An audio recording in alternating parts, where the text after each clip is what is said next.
next up, we have Khadijah and Izzy, who are young ambassadors from Action for Conservation. So welcome, girls. Would you like to come up?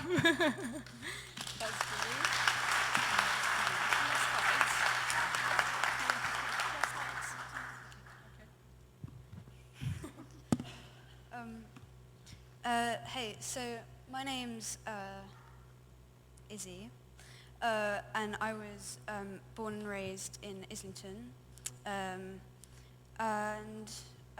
Throughout my childhood, I never really got to connect with nature, even though comparatively London is quite green.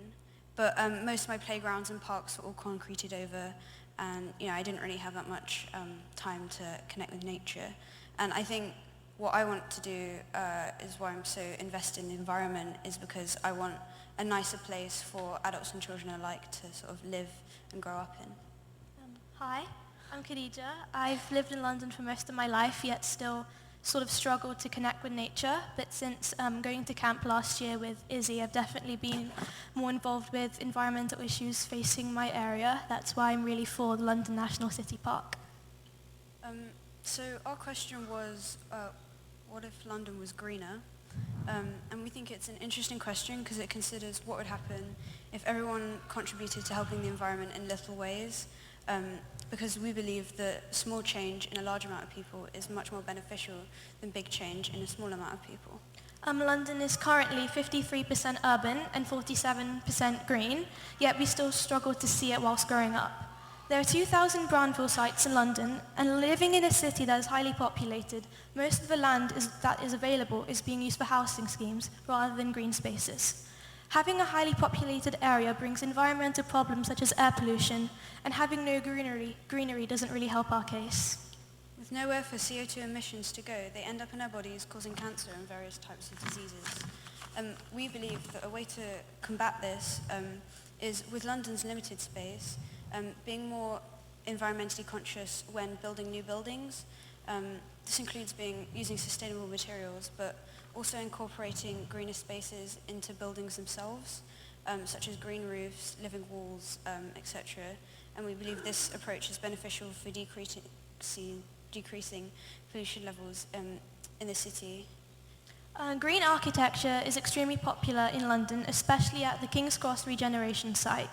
Big companies such as Google headquarters have added green roofs and significantly lowered Granary Square's air pollution levels.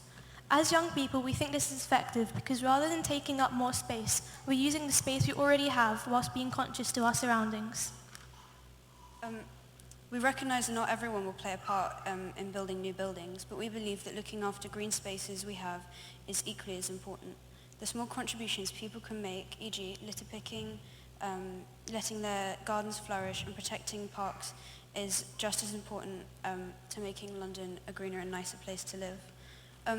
So we thought of two scenarios that could happen for the future of London. The worst case one is, there'll be endless concrete and glass. Air pollution will get so bad that it'll be necessary to wear masks, and it'll be too hot to go outside. Or we can have community green spaces, clean streets, and a happy, healthy environment with biodiversity all around us. Our place as young people is often dismissed, but the reality is that we'll be facing one of these scenarios, and it's the responsibility of all people, no matter young or old, to make sure that we don't end up with the worst future for London. Thank you. Yeah. Great.